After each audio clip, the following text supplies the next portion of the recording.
After taking a beating from Watchdog Man and then a brutal kick from Saitama, Garou wakes up in a shed where he's been recovering for the last few days. He wakes up and realizes he's surrounded by 4 A-rank heroes and 4 B-rank heroes who aim to capture him without killing him. They know he is highly skilled, so they won't hold back.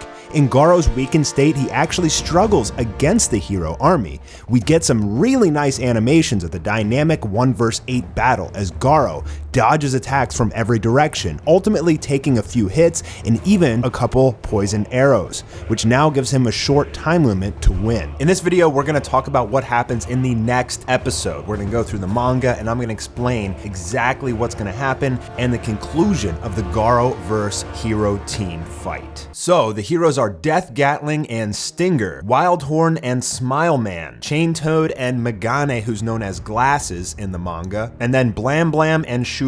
Now luckily for Garou, the little boy that he basically plays big brother with has the hero handbook on him, and Garou is able to look out and then look at all their special abilities and pretty much get an insight on their fighting tactics and abilities, which gives him a huge upper hand in the fight to come. Although still, fighting 1 vs 8 in his weakened state is still pretty tough, and he is at a huge disadvantage not being at his full power right now. Before I go any further, I just want to say real quick that they did a really good job at following the art style from the manga in this episode. They actually made Garou look like Garou, so they are improving in that area, at least the artists that worked on this episode. Now we're going to get into major spoilers for the next episode and possibly a little bit beyond, so if you don't want to be spoiled, guys, now is your time to leave this video. So if you haven't read the manga, you might be thinking right now, this looks really bad for Garou. Like, what is he gonna do? He's poisoned by those arrows. He's in really bad shape right now. It's 1 vs 8. It looks like the hero army really has the upper hand on him. Now, this is the case where you're actually rooting for Garou, who is pretty much a bad guy, which is why this arc is so cool. So the next episode is going to continue with the battle. You're going to get some similar types of animations of him dodging attacks, and he's going to have a flashback here. Pretty much some other kids were talking about, oh, did you see Justice Man beat the Crab Demon? And Garou as a kid was like, well, that wasn't fair. Crab Demon was fighting 1 vs 3. He did really good, for that.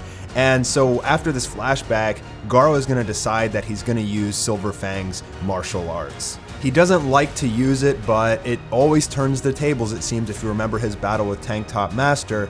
And he changes his breathing here, takes a breath, and then the fight really kicks off. So if you thought the action was good in the last episode, this episode it's going to be literally pure action. And what Garou starts to do here, not only does he use the flowing water, crushed rock technique, but he starts to use the heroes' weapons against them. And he starts to use their own techniques against each other. And it turns out to be fantastic. So he deflected a technique in order to take out Chain Toad, and then takes Chain Toad's weapon, the sickle, and starts using it to deflect Blam Blam's gunshots. Shooter uses the rain of arrows, and Garou actually takes Wildhorn and uses him as a human shield, lifting him up over his head. And this is where it gets really crazy and fun, because Garou starts using these heroes as meat shields to deflect the abilities of the other heroes. Glasses throws a variety of rocks at Garou, who just simply catches them and says, this is what I needed, and then he throws those rocks,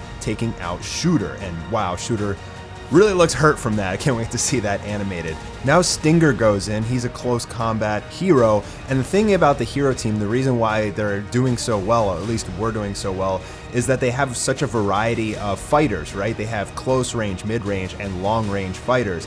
But Garou is now turning the tables. As he was able to take out one, their entire fortification begins to crumble. Death Gatling, who Garou called the final boss of their team, finally starts to engage, and this is the first time he actually begins to shoot. I think right here Garou is just simply running around dodging the bullets, and then you see Glasses grab Garou by the shoulder, and he comes in for a punch, and you gotta hand it to Glasses here. I mean, he looks like a nerd, but this dude has got some serious guts, but he takes a huge fist to the face, blood coming out and everything, and as Garou is beating the crap out of Glasses, Stinger comes in. But because Garou is using Silver Fang's martial arts techniques now, he can pretty much deflect anything, and I love that art shot right there of him hitting Stinger in the jaw with his palm. So he's using that flowing water crushed rock technique, and he is just absolutely destroying Stinger, and now there's really not that many heroes left. Glasses stands up again, completely bloodied. He reminds me of Moomin Rider, you know, like the dude just doesn't give up. But it's pretty much just Garou versus Death Gatling at this point. And Garou is standing in front of the shed and he's saying, wait, don't shoot it, there's a kid in there.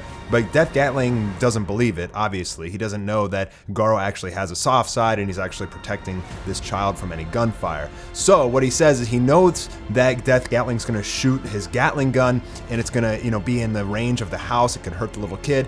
So Garou says, behold my true moment as a monster. And he's gonna stand there and try and deflect the death shower technique from Death Gatling using only his hands. And he does. He literally does. So Death Gatling unleashes this fury of bullets, and Garou just uses the flowing water crushed rock technique and just literally swipes away all of the blasts. Like, it's just insane. Now you gotta remember that technique kind of infuses your hands with some sort of like energy or chakra, so he's not just like basically using his bare skin. And Garou deflects all of the bullets in a fork that go around the shed by moving so fast that he completely protects the shed and the child inside of it. Death Gatling can't believe it. It's like, how could you use your bare hands and stop a chain gun? But this is Garou we're talking about. He's a total beast. And Death Gatling can't figure out, like, why can't I hit him? And then you see that pretty much the edges of the shed are damaged, but I love this shot here of Garou standing in front of the shed. It was a moment of triumph and a test for Garou to see if he could even do that. And you see his hands are just so bloodied and chunked out, like there's chunks of skin like missing from his hands. But he was able to deflect the chain gun. And with that, poor Death Gatling starts to take a brutal beating. His chain gun gets broken and Garou just unleashes the pain on Death Gatling. And with that, every single hero is knocked out and unconscious and completely beat up at this point. The little child can't even believe it. He opens the door. He didn't even know what was going on this whole time. He opens the door and he sees all the heroes he looks up to just laid out. Garou is like, I need water. It was a long battle. He's still poisoned. He's bloodied. He needs water. And as he's walking to the shed, somebody appears in spectacular anime fashion behind him. And who do you think that is? That's our boy Genos, who is now fully upgraded again. This is brand new upgrades that he actually got in the last episode. And the next episode after this, I believe, will be the final of the season, episode 12, as Garou and Genos fight. I'm not going to go into that in this video. I'll probably save that for another video like this after episode 11 airs, so I can tell you guys what happens in the final episode of One Punch Man. But the fight between Genos and Garou is pretty short-lived, but it is super, super cool and exciting. I'm really hoping that they can keep the animation up to par with what they showed us in the last episode.